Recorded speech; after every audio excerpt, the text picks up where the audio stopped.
Good morning, everybody. Yeah, we got some energy in here. That is awesome. Hey, let's stand and sing together. We're going to start with a new song. It's called Send Me. As we explore what Jesus has called us to do, the disciples that he's called us to make, this song, it just echoes in our DNA. So this is how it goes. Here we go.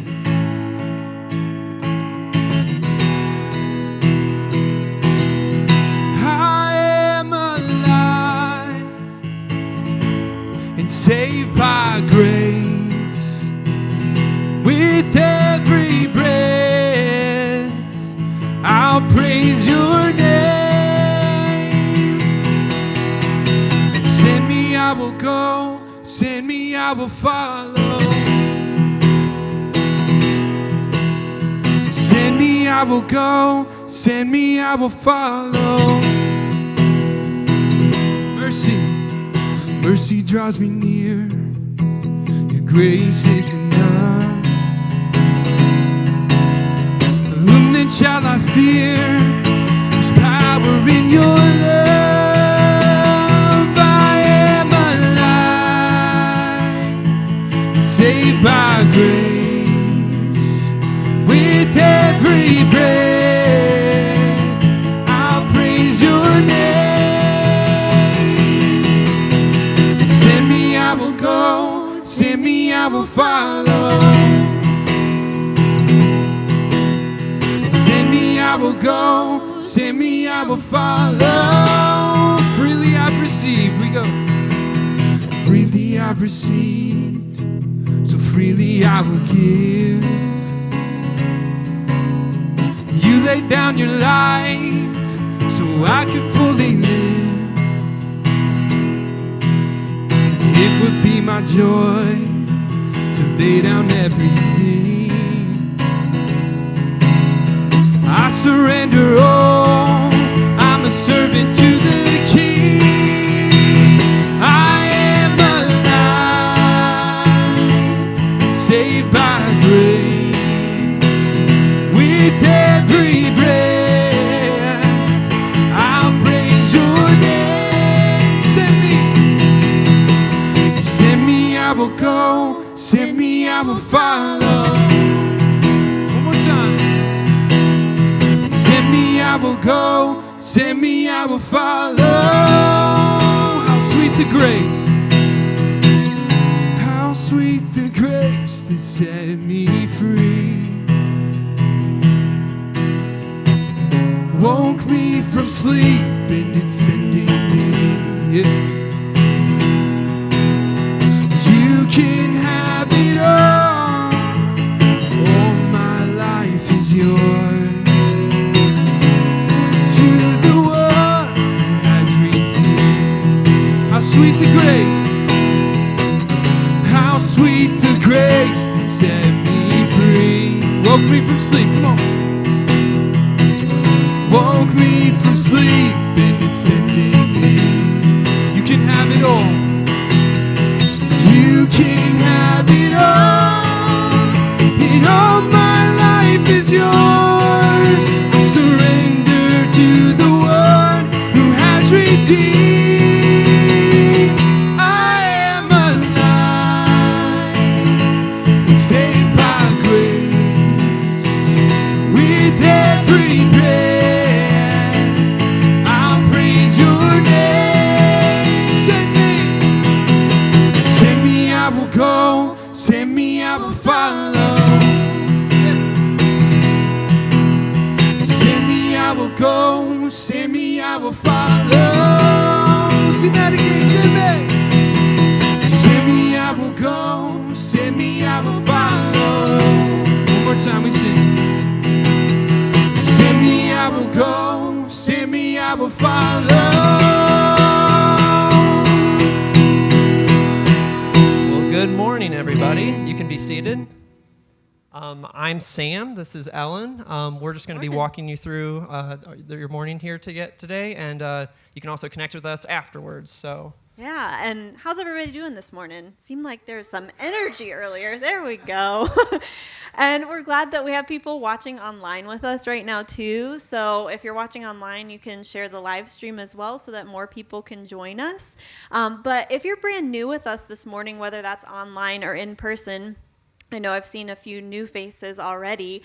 We would love to connect with you. We would love to know your name and even just a little bit of your story. And the easiest way to do that is to fill out a Connect card. And if you're here with us, there are paper Connect cards right in front of you and the seat back in front of you, or you can use that nifty little QR code that's on the seat back as well. You can scan that with your phone if you'd rather fill one out online, and online you can use the QR code as well, but that just allows us to know your name and a little bit more about you, and also just to invite you into being part of mission from the very first time that you're with us. So for every new person who fills out a Connect card, we're going to donate $5 to one of our partner organizations. And so that just means that you get to be part of a bigger mission from the very first time you're with us.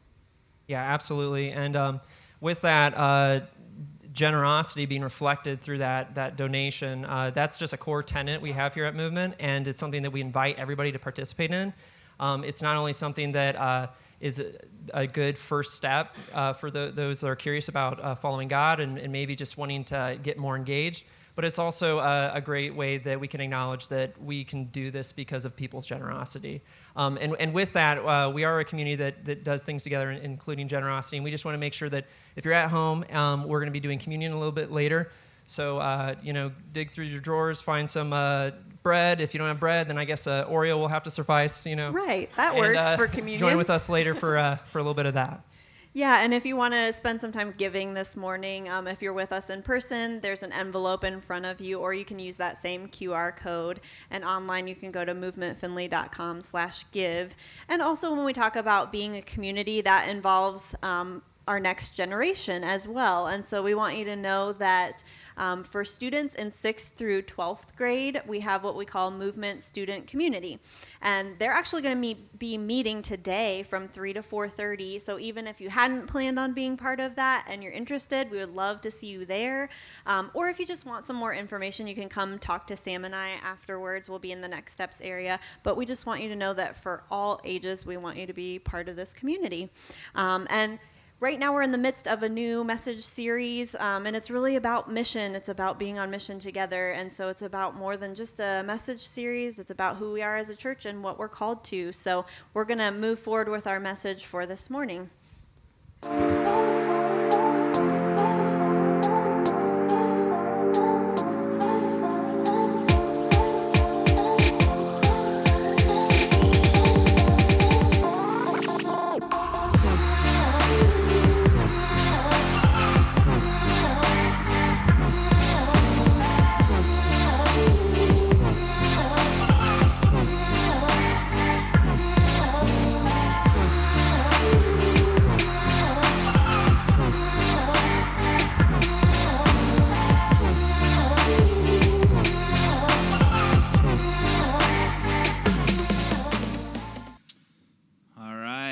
Once again, welcome. As Sam and Ellen said, we are just thankful to be here and to celebrate together. Listen, Sam, don't give away secrets. If you're at home and you're watching online, you get to have Oreos for communion, and no one will show up here because that's not the case here. So anyways, no, seriously, I'm excited about this series because of just the power of what it represents for us as a church. But let me just start with a question for you. How many of you would consider yourself a go-for-it type person? Anyone in here? Anyone confused on what that means? All right, well, I'll just give you an illustration, and then you can determine if you are. How many of you, when you go up to the pool in the summertime, you're like dipping your toe in? And how many of us in here are like cannonball people, right? Like, I just got to, right? Okay, well, 3 of you, good. All right, well, I would consider myself a go-for-it type person, just always have been. In fact, people that like people that are church planters that start churches like this, typically just part of their DNA is, hey, we're going to tackle this, we're going to go for it. And so it really is a part of just my nature and my personality. And I know some of you are in that place. You're entrepreneurs, you're people that are just really like early adopters, and you say, I'm going to go for it. And if that's you, this story probably represents you a little bit. I've shared this a long, long time ago, and some of you may remember, but I remember back to, we had lived in our house for about a year, and we had a 1970s bathroom at our house, okay, and so it was one of those, the shower was actually, had this small door, and you went through the door, and then you were inside of a cave, all right, like it was tile all around, it was like this cave type feature that you're in, and it always, like, it was just a lot for me, all right? I'm not going to lie, it was a lot, and so Kate and I had always said, hey, someday we're going to renovate the bathroom. Well, one day I was at home, and I needed to clean the bathroom. I was off, and I was like, okay, I'm going to clean the bathroom, and I went in there,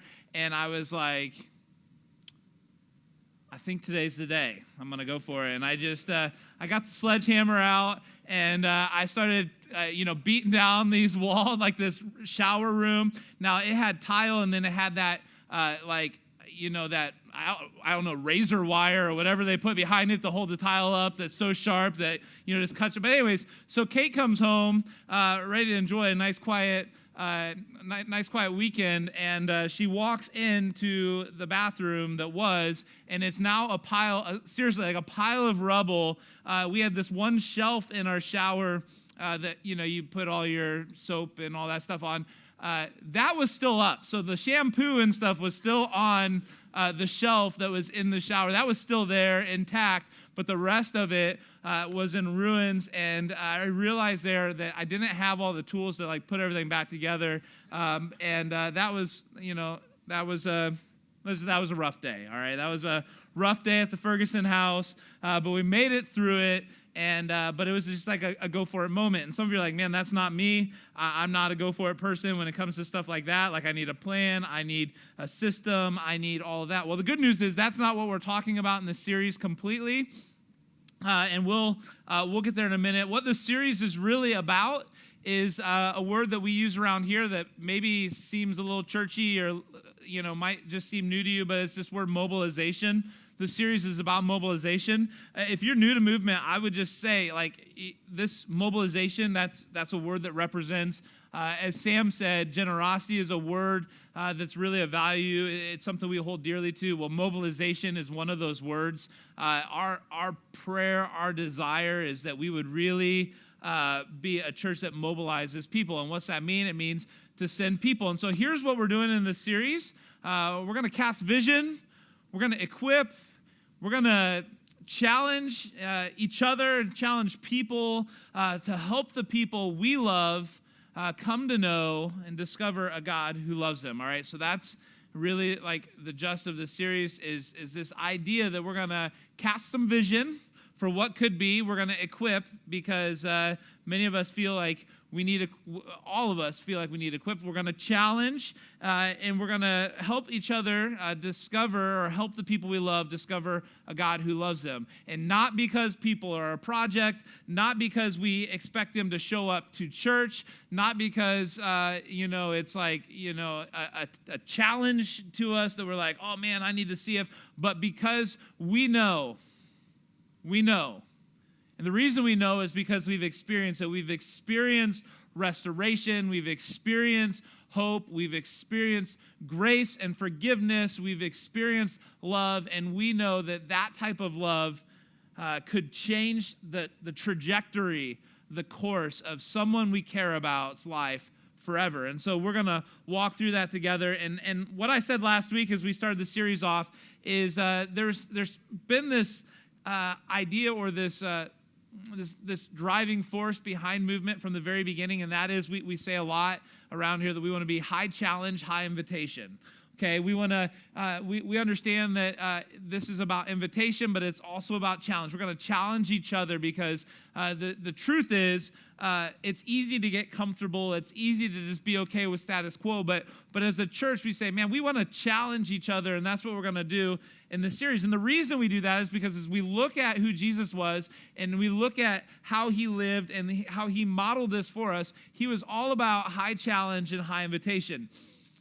He invited his disciples, his closest followers, to really, truly follow him. And we talked about that last week. And then he says, before he leaves the earth for good, after he had defeated death, came back, and he's with his disciples, and now he's about ready to ascend into heaven. And he says, look, all authority in heaven and on earth has been given to me. He says, look, I have this place of authority, and here's what I want to tell you. I want you to go and make disciples of all nations. That's what he leaves his followers with. He says, look, I want you to go and make disciples. And what that means for you and what that means for me is this, that God's primary call on your life, God's primary call on my life, isn't to be a better person. It's not to be a better spouse, a better leader. God's primary call on your life isn't to go to church. His primary call on your life isn't to create cool church services. His primary call on our life is to go and make disciples. That's what he sends his disciples to do. He says, I want you to go, and by disciples, other followers, I want you to go and help other people come to know who I am and to follow me. I'm calling you to something bigger. I'm calling you something more exciting. I'm calling you to adventure. I'm calling you to a life of more. And earlier, as I asked you if you were a go for it person, and some of us are like, I'm not sure that fits me. Earlier when I said that, here's what I want us all to hear is that every single one of us has been invited to go. The question isn't whether or not that calls for you. The question is, how will I respond? Will I respond to the challenge? And if your life has been impacted, maybe you're here and you're just kind of seeking God and you're not sure, and so you're like, man, I don't know about this whole God thing. My prayer is that you would discover this God who loves you, because when you do, here's what you see. When you experience transformation, you're like, man, I want other people in my world, I want them to experience the hope and the freedom and the joy I found. And so here's something I believe to be true. Many of us would love to go for it. We'd love to go for it, but we're just not sure how to go for it. Many of us would love to go for it, but we're just not sure how to go for it. Maybe we're scared because of what we don't know, and it's like, I'm not a professional, so I'm not sure. Or maybe for you've been shown how to go for it in a really uncomfortable way, right? Like someone along the way put the full court press on you and made you feel awkward and said big words and basically made you feel bad, and you're like, I don't know if I want to do that. Like along the way, by God's grace, you discovered who he is, but you're like, I know I don't want to do that, and I know I don't know all this stuff, so I'm just not sure. But many of us would love for our neighbors, for our family members, for our friends, for the people in our life to come to know a God who loves them, but we're just not sure how to do it. And so what we're going to do today is we're really going to hopefully discover, be equipped with a tool that will help us to really understand how to do this in a very practical, simple way. In fact, you're going to hear a story in a little bit, a few minutes from an interview I had an opportunity to do with someone that's a part of Movement. My prayer is that would be very eye-opening to the simplicity of what God calls us into, and how this can be, just through some simple practices, can be something that we all engage in that isn't awkward or stressful, but that's intentional. And intentional is the key. But in order to get there, let me just share with you a little bit about why this matters so much and the strategy behind it. And really, God's plan from the very beginning, from throughout history, has always been a go for it strategy. It's always been about going for it. And we read in the very first book of the Bible, the book of Genesis, we see God creates humanity and creates humanity and creation in his image. And if you read through the first 3 chapters of the book of Genesis, you see that humanity comes into play, and Adam and Eve kind of make a mess of things, right? I mean, God says, hey, look, you're in my presence. You have my you have all this stuff. I'm going to set a boundary in place. And they cross that boundary. And at that point, sin enters the picture, right? And brokenness. There's separation between God and man because we just decided, like, hey, we're going to do things on our own. And some of you understand, like, that kind of tension of doing things on your own because it's been a challenge in your life. And reality is it's humanity, right? I mean, that's the struggle we all face. And from that point forward, as sin enters the picture, God begins this rescue mission to restore, right? To restore people and to restore creation in the way that he desires it to be and the way that he intends it to be. And in Genesis chapter 12, which is where we're going to be at for just a little bit today, we read about a guy named Abram, later called Abraham. And really, in Genesis chapter 12, God gives this like commission to Abraham that I just want us to see the power of it. He says this to Abraham. He says, in Genesis 12:1 says, then the Lord said to Abram, go from your country, your people, and your father's household to the land that I will show you. And so this is a faith journey. And he says, Abram, I want you to go. There's our word. I want you to go for it, Abram. And he says, I want you to go from your country, from your people. And he makes this big ask. He invites him in to his mission. And then he says this. He says, if you'll be a part of it, if you'll follow me, here's what's going to happen. I will make you into a great nation, and I will bless you. I will make your name great, and you will be a blessing. I will bless those who bless you, and I will curse whoever curses you, I will curse. And all the people, check this out, all the people on the earth will be blessed through you.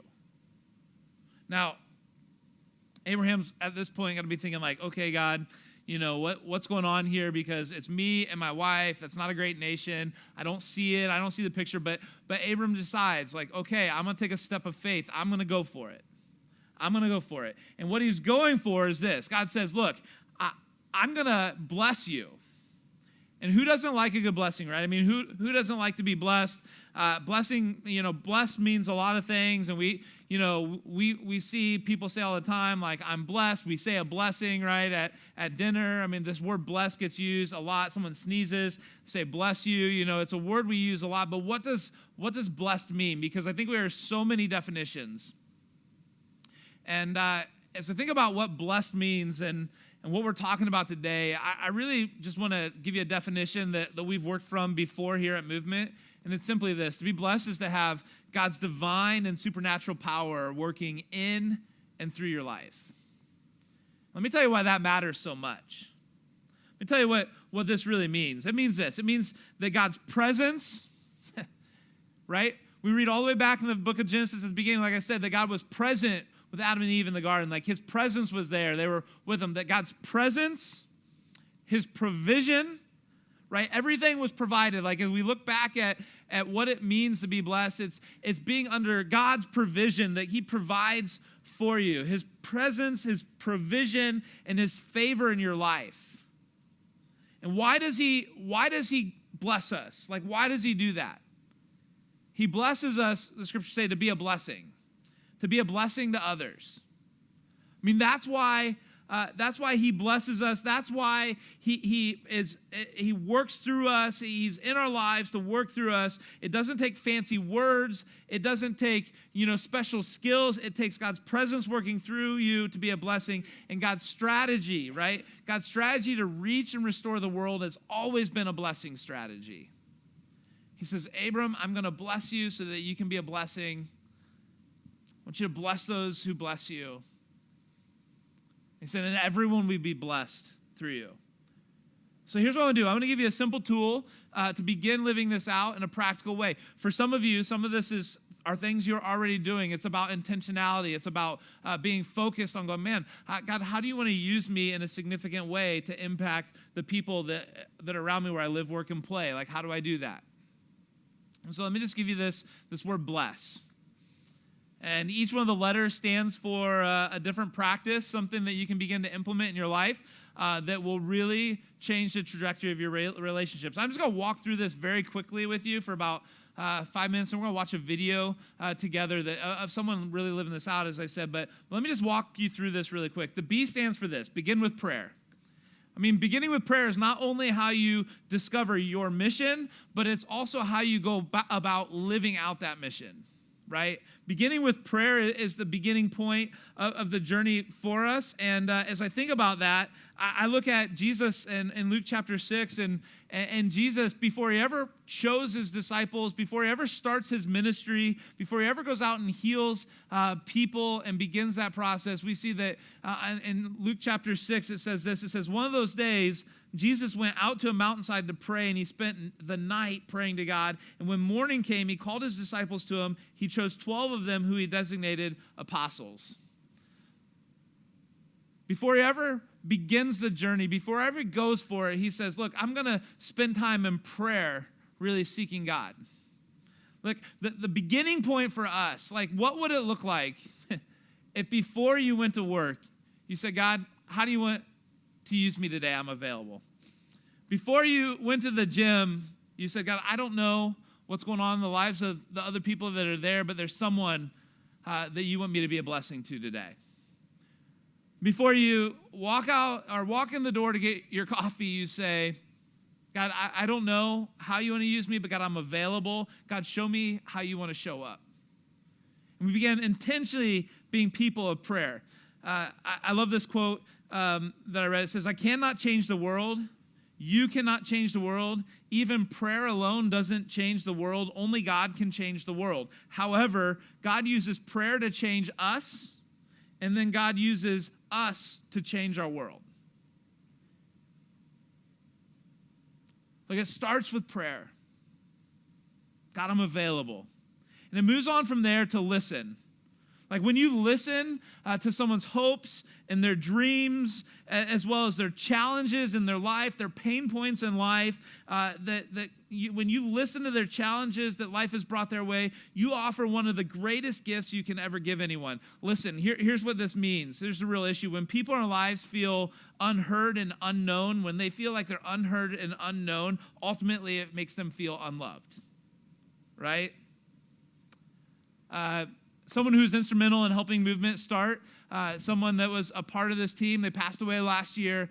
Just someone with great wisdom. Some of you know Bill Shoemaker, knew Bill Shoemaker, and had the chance to spend some time with him. But there's one thing that Bill always said that changed my mentality going into relationships. He would say this. He would say, everyone has a story. You, me, we all. Everyone has a story, and they would love to tell it if only they had someone to listen. All right? Like there's so much noise around us that sometimes it becomes difficult to listen. But what happens when we truly begin to just listen to the people in our lives? That everyone has a story. Everyone has their struggles. Everyone has their joys and their triumphs. Everyone has their pain and their brokenness. And they would actually love to let you into it if only they felt like they had someone to listen. And L just stands for listen. Now, E stands for eat.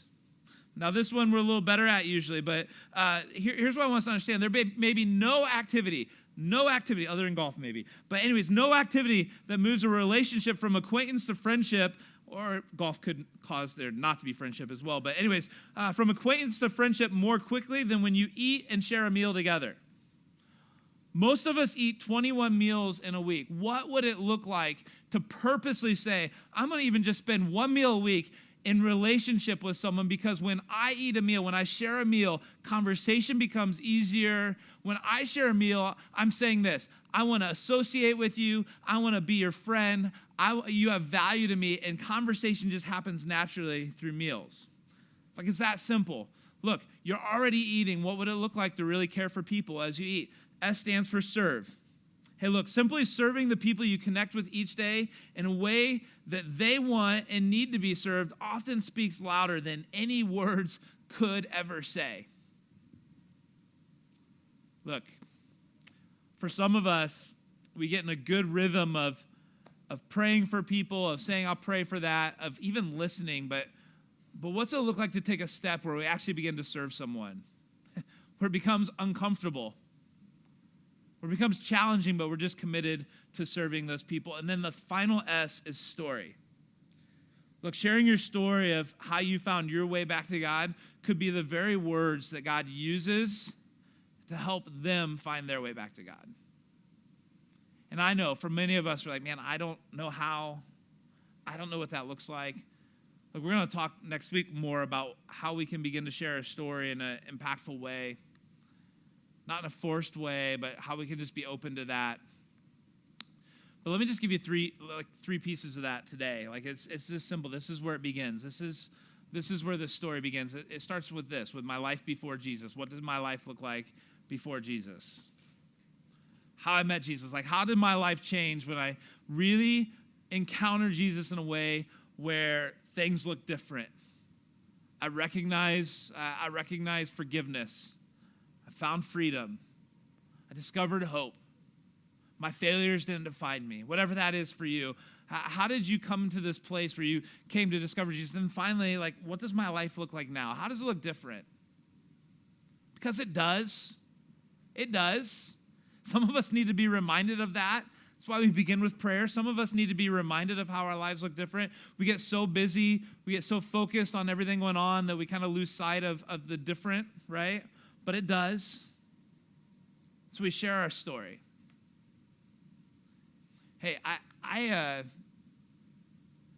I'm so thankful that we get to be a part of a community that truly is saying, hey, I want to go for it. And not go for it so that we can grow the amount of people in here. Listen, some of your friends, they may never step foot in here. Some of your friends, like, hey, honestly, like, here's what I want you to hear. Like, the goal is never to go, how do we fill this place? The goal is always, how do we help people we love, come to understand and know a God who loves them? Hey, check out Tyler's story as he shares how he lives this out. Well, hey, Tyler, thanks for taking time to just get together. We're actually at your office, your workplace. So, Tyler, why don't you go ahead and tell us where we're at and kind of what you do for a living? Yes, I'm the director for the John Appleseed Park District in Allen County. Being the director, I'm kind of wear a lot of hats. HR, which is always fun. Yeah. And then, that's why I laughed. Yeah. And then, administering a lot of the projects that we do at the Park District, kind of overseeing the budget, writing grants, that kind of thing. Now, how long have you been in that role? So as the director, it's been just shy of a year. July, it'll be a year. So, but before that, I was the deputy director, so I learned for about 3.5 years to really know what's going on and have a good idea. Awesome. Well, I wanted to interview you and just have a little conversation about really we're in this series called Go For It. Mm-hmm.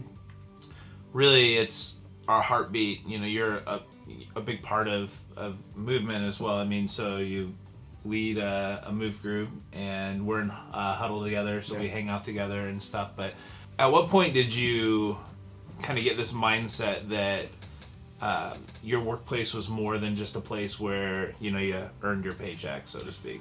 Yeah, so I started out full-time with the Park District as a maintenance guy. Okay. That's how I kind of got in full-time. And then all of a sudden, and it was never on my radar to be in the office to deal with people. I was focused on my task at hand and getting my job done and going home and being with the family. But I think God had definitely different plans for me that I never could have ever dreamed of in my wildest imagination. And it was pretty cool to see how it all kind of played out from the standpoint of being approached about being the deputy director, kind of seeing things during that time and being in that time as to how people react to certain situations and just being with them. Trying to have that open door policy and always being available to people. Mm-hmm. And I think over that time, once I got inside and I was in an office, I realized that this isn't just about being here and making sure my bills get paid. Right. And, trying to make myself look good. It was more about... You look good, by the way. Thank you. Yeah. I made sure I shaved today. But it wasn't about that. It was about the people that work here and caring for them and making sure, like, if they're taken care of, that they're going to do a good job. But it's also not just that. It's the relationship aspect of it that I think a lot of people miss out on. Yeah, absolutely. Hey, you, like, right before we started this video, you were sharing with me just a mindset that you had heard someone talk about before, and it kind of changed your perspective? Would you share like that a little bit? Yeah, so Mark Hall, the lead singer for Casting Crowns, which he's not just a good singer, he's a really good author, and he's got really good talks. I heard this back when I first started, I don't know, like I said, 5 or 6 years ago, that, and he was talking to some graduating students in a video. Basically, he made the point that you're not just who you are as a director or maintenance guy or a carpenter or whatever. He's like, you're a disciple of Christ first, and you just so happen to be able to do that job, and you're kind of that opportunity of that job to show people who Christ is. Yeah, that's so cool. I think sometimes people are on this like faith journey, and you've taken huge steps with God, and it's been cool to like see you take, even at Movement, to see you take steps. And one of the things that's really easy is to get to this point where like, well, my next step, if I'm gonna really pursue God, is like I gotta go into ministry, like I gotta be a pastor, I gotta be a full-time. And honestly, I always talk to people about like your greatest like influence is probably where you find yourself at, if you just shifted your mindset to realize like God has me here for a reason, and it's put me there. So right, yeah, especially it's one of those things too. It's like you're not perfect every day, nobody is, right, but as long as you're taking the steps to be right, and to know that, and to be in that situation and put yourselves in those situations, sometimes it's uncomfortable, but I think God calls us to not be comfortable. He wants us to be out in the community, out in our workplace, and being his hands and feet. Yeah, absolutely. And sometimes it's in not being perfect. Yeah. And then asking for grace and being admitted of like, hey, look, sorry, I messed up here. Or, hey, that's something that God will use to help other people see who feel like they have to be, they're not good enough to follow Jesus, that like God can use them in that. So that's super cool. So, hey, today we talk about blessed practices, the blessed practices, which is really about just a tool to use to be intentional in your relationships. And it really starts with B is for begin with prayer. Hey, talk to me about how you pray about your workplace and the people that are here. Yeah, so I've got to drive into work. It's probably 18 minutes. And it was 12 for me, by the way, but not good. Sorry. It's that Wisconsin driving. So that drive gives me that opportunity to kind of just clear my head, get ready for the day, but it also gives me the opportunity to talk to God and just pray for openness for that day. That there's situations that are come up that are out of your control, but you can be the best that you can be through Him. Right. And just showing people that, we don't have to be perfect. We don't have to always have it right. But I think starting the day in prayer is pretty important for me. Right. And just showing Him that I'm willing to submit to Him and what He has for my life. Yeah. It's worked out to this point. That's awesome. He's done a lot of things that, like I said earlier, that I would have never thought, without His power, without His will, that would have never came about in my life on my own. So that's awesome. And you say sometimes you get in here and even get in a little early, and I try. Yeah. So usually I try to get in here about 6:30 and take some time to just be. Yeah. Not every day is it that I'm in a devotion, but I try to. Right. And it's one of those things that, like I said earlier, as long as you have that mindset and you're open. Yeah. I mean, how often do we just go through we're so busy and we're so we arrive right, we never take that time to go, God, how do you want to use me? Just a deep breath. Right? And pray and just be in prayer for people. So that's really cool. So, hey, talk about listening to the people that God's placed in your life around here, being someone who listens. Yeah, so I think, I said earlier too, the open door policy, and I always tell our staff that at the end of every staff meeting, and if they ever come in and talk one-on-one, I always tell them they're leaving my door's always open, you can come talk to me. But I feel like it's one of those things too, that more of the one-on-one conversations, God can open doors in those. Staff meetings and that kind of thing, there's a lot of people, and people are probably a little more afraid to open up about certain situations, but when they're one-on-one, it's really cool to see just their trust of me and just the trust of what, kind of what they're going through. And like we said earlier, not being perfect and me being imperfect, there's that relationship piece there that they can see, oh, well, Tyler's Right. hasn't have all this figured out either. Right. I don't ever pretend to. But So talk to me about, you have this open door policy, yeah. and which is awesome to hear. But you can say you have an open door policy, and yet people are like, no, I don't want anything to do with that. Why do you think people are willing to engage in that? I mean, what are some keys to that? I think honestly, just again, being in government and having the positions and the jobs that we have, that's not always the case. Yeah.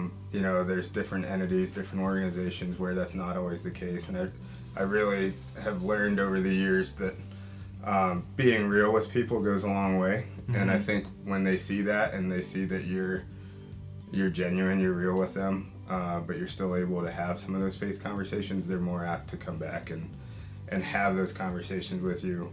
They're more apt to just pick your brain about whatever.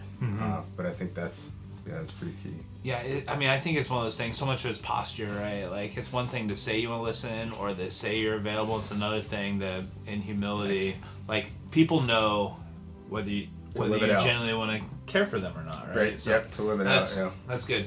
Well, E stands for eat, and I know that we've shared some meals together, and so I know that's probably not a really difficult thing, but you have a chance to just like hang out with your team and stuff. I do, yeah. So there's some times we get pizzas on Friday, and you guys sit out in the maintenance shop and eat pizza, which is cool. You just get the. Doesn't that like provide seriously? Doesn't some of the best conversation come from the centers around just like there's food, there's like people let their guard down. Exactly. Hey, talk about serving people. You've talked about listening.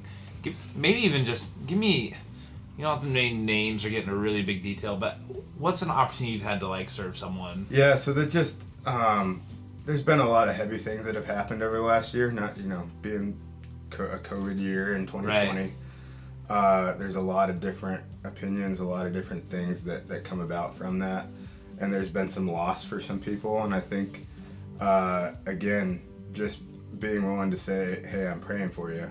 But not just actually saying it, like actually praying with them, which has been something that I never, I've always thought about, and it was always an uncomfortable. So you actually spend praying for some people? There's been times where we've sat right where you're sitting, and wow, people man, prayed.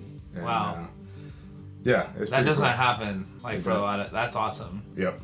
So, yeah, you shared. I mean, just because we're close, and I will respect what goes on as far as people's privacy, but just shared a situation that's pretty traumatic, and just to hear you talk about your heart and trying to figure out how to care for people and calling them and serving them through a really, really challenging situation that you talked with me about. I was like, man, how do you not know Tyler cares about, Tyler's there for me and he cares about me. So I hope people think that way. I know they do. How could you not? Because you do a great job at that. So the last S stands for story, and you've shared with me that you've been able to talk about some of your story before and walk people. How do you interject your story in, and what's that look like for you? Oh, interjecting my story. Again, I always tell people, I'm not perfect and I don't have the answers all the time either. And there's been definitely situations in my life and marriage and raising kids that I can relate to a lot of people here. There's a lot of people that work here that are older than I am, and some that are younger. So we're all kind of in different life stages. But just to be able to hear, okay, that situation happened with them, and sharing some of the things that have happened with me. But just trying to be real about it, not just surface level, how's your family, that kind of thing, but actually diving into more of what's gone on in my life and some of the mistakes that I've made, and how, I'm in a position now where, like I told you, I've never thought I'd be here. Right. But just submitting to God, understanding that His grace can cover whatever you've done. Right. Just seeing that and trying to explain that to people, yeah, it's just pretty cool to see. Yeah, I mean, your story really becomes a chance for the gospel to be heard. Right. I mean, you talk about grace and that God's great, so like, it really is like your story, my story, our story is a chance for people. It's not just so they hear, oh, I've been there. It's like, I've been there, but the gospel is like, there's grace and there's forgiveness and there's power. Right, and that's why I am where I am now. It's something it's all part of the story. Mm-hmm. It's like I said, Mark Hall saying that you're a disciple of Jesus first and foremost, and I think that having that at the forefront of my mind has definitely opened doors that probably would have never been opened if I tried to do a lot of that stuff by myself. That's so cool, man. Yeah. So I gotta ask you, I see you on TV. You're like a TV star. He's a TV star, by the way. But like, you're like, when you're on TV, you're wearing you look good. You're wearing like a suit and stuff. Yeah, sport coat. Sometimes. Sport coat. Sometimes Where's your this. sport coat today? I don't have it. I figured it didn't go with the polo. Didn't go with the pink. Yeah. Or salmon, I'm sorry. Salmon, yeah. My wife would correct me. Yeah. Well, man, hey, we seriously, we pray, our team, our church, we pray for people like you. We pray for people within movement, but even outside of movement that God is using in their workplace, because that's where people who are far from God are there and need loved and cared for, and they need to see something different. So yeah, I appreciate that. We commit to prayer for you, man. Thanks for taking time. Anything else you wanna? Yeah, it's one of those things too. I think a lot of people just get caught up in the day-to-day grind of going to work and coming home and going to bed and doing it again, and sometimes people working weekends and you're not in the greatest of moods. But I always try to think of, well, where's there an opportunity that we can show people who Jesus is. Well, as I hear Tyler's story and just think of the power of it, one of the things that, he talks about a lot there is finding himself in places that he perhaps never thought he would be in. And I think about what we read today in Genesis about Abraham and God saying, I'm going to bless you so you can be a blessing. And here's the reality, right? Like, the more we respond, the more that we respond to God's call in our lives, the more opportunity, the more favor, the more chances he gives us to be a blessing. And he just continues to provide more and more. And the people in my life that I know that are seeing God move, that are seeing really lives changed and transformed, are people that are saying, I'm going to go for it. And when they go for it, God just seems to give more and more and more and more and more. And the stories pick up, and it's just such a cool thing to hear. And those people are excited and on fire. Now, hey, in Tyler's story, he said, look, I'm not perfect. And, I think about what he's saying there, and I know for some of us, like, that's the challenge, right? We just feel imperfect, we feel not good enough, and the power of the gospel, we talk about is that we don't have to be perfect, that there was one who was perfect for us, and that's Jesus. And that's the gospel, that Jesus came and did for us what we could never do on our own, what we don't have the power to do. And the scriptures say that when we were still powerless, when we were unable to be the people that have it all together, that Christ died for us. And we get to live in that freedom. We get to live in that place of authenticity because of Jesus surrendering his life for us. And so we're going to have a time of communion right now. On the back of your seats are some communion elements. If you'd like to participate, you can do so with me. And the band's going to sing a song, and you can just listen to some of those words. But as you prepare to take communion, we talk about movement celebrations. We come together to celebrate who God is, what God's doing in our lives. I mean, that's why we come together to celebrate. And when I think about who God is, communion is a chance for us to celebrate who God is. That God is the one who made a way for us when we didn't deserve it, when we were broken. God made a way for us, and we celebrate communion as an opportunity to reflect upon that. That God said that Jesus came to earth as a perfect sacrifice and said, "I'm available. Like, I am here. I'm gonna do for you what you could never do on your own. That I'm available." And our response is we get to say, "God, we're available to you." Like, God, in return we want to be available to you. And so my prayer as you take communion today is that you would live in that grace, but that you would also go, God, as you've sacrificed and surrendered, God, I want to be available to you. God, I want to be available so that other people can come to experience what I've experienced. So as you're ready, please go ahead and take communion if that's something you want to participate in. And as I said, the band's going to just lead us in a song that really speaks into this idea about being available. Let me pray real quick for us. God, just thank you for the cross. Thank you for this chance we have to remember who you are and what you've done for us. God, that you sent your son to die for us. And Jesus, you give us this meal. I think about bless. I think about this practice of eating, and you give us this meal, this bread and this cup, and say, I want you to be invited into my table. I want you to be invited into relationship. I want to associate and be a part of your life. And you give us this meal to remember and to participate in because you love us. Even when we're not worthy, God, through Jesus, we're worthy. And so, God, I just thank you for this time that we remember that. And God, we give this to you in Jesus' name. Amen.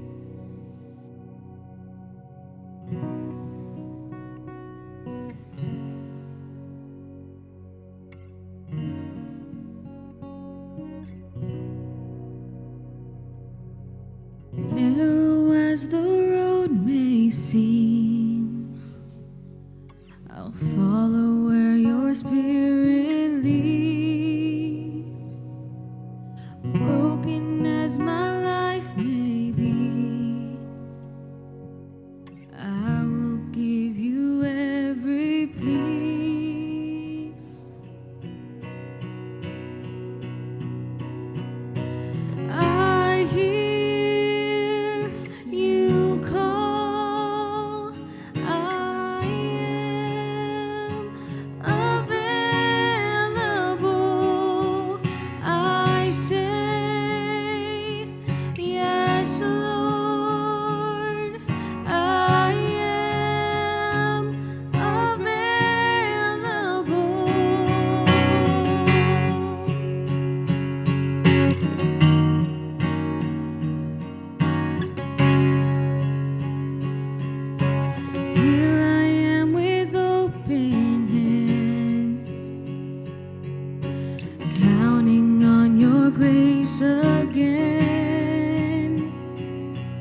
searching for.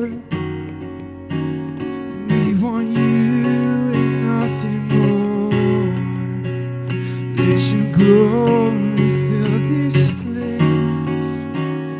We're alive in your presence. So in this song, Do What You Want To, we sing about an all-consuming fire. I just want to illustrate that for us. In the book of Acts, the disciples, the people that followed Jesus with their lives, they were gathered together in a room together. And they were waiting for the promise of the Holy Spirit that Jesus said would come and help them as he went up to heaven. And in that moment, I can just see it. They were all looking at each other. What is going to happen?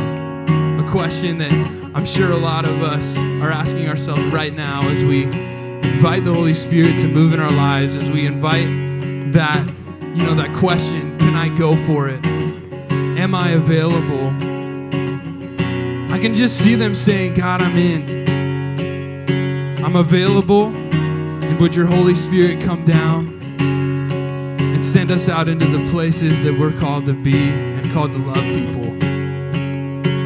What would it look like for everybody in this room right now to say, God, would your Holy Spirit come? Because we're available. We want to connect with those people who don't know you. Would you give us the power of your Holy Spirit? What would that look like? It's your heart we're searching for, and we want you and nothing more. Let your glory fill this place. We're alive in your presence. We surrender. We surrender all to you. Do what you want to. Do what you want to. God, we love to see you move. Do what you want to. Do what you want to. Yeah. Do what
your heart we're searching for. And it's your heart we're searching for. And we want you and nothing more. All right, well, we get a chance to respond this morning, and we all have a choice in how we're going to respond. And I think that so much of that, as we heard this morning between Tyler's story and from Eric, it begins with a place of prayer. And I think that what I've noticed is those people in my life who I've seen God move through and move in other people's lives through them, they just have a posture. Eric used that word, a posture of prayer. And so maybe for us today, that's our first step, is to begin with prayer. And we want you to know that Sam and I are here, and there are plenty of other people here in this room that I'm sure would love to pray with you. If that's a daunting step for you to take, we would love to walk with you in that. And we want to hear stories of who it is that God has called you to. So just come and see us afterwards, or if you're online, reach out to us. We would love to talk with you about those things. Yeah, absolutely. And with this conversation this morning, if God was speaking through that message, if God was speaking to you through the worship, there's resources online at movementfinley.com/go. There's a resource, the book that actually talks more about this bless that Eric shared about. You can dig deeper into that. There's even an app on there, if that's more accessible to you, to just help you in your spiritual walk. So go check that out. That's, again, movementfinley.com/go. And we also want to give you plenty of opportunities to live this out. So we want you to get the chance to go for it. So Memorial Day weekend, which is 2 weeks from now, we're going to have what we're calling Go Weekend. And that means that we won't be gathering in this space on Sunday, but that's a chance for you all to be sent and to go to those people that are in your daily circles. And so that's something that over the next couple weeks, we want you guys to be praying over that. Who is it that God is calling you to spend time with that weekend, to serve them, care for them, be with them? So be in prayer over that. But we're also going to have a gathering on Thursday evening that week, Thursday, May 27th, in this space from 6:30 to 7:30. And that's just going to be our send celebration, where we get to equip all of you and we get to celebrate and send you out from this space. So we want you to be a part of that. Yeah, and with that mindset of being sent, just thinking a lot about all the good stuff that was talked about this morning. I think that that listen component is so huge with as we go out and we have these conversations with people, that whether they're far from God or maybe that they've known God and they've walked away, having that humility that Tyler emphasized so well, that he doesn't know it all, he doesn't know all the answers, but being that person that's willing to listen and hear and see the person you're talking to makes all the difference, and it's really representative of what it means to be the church. So with that in mind, movement, go and be the church.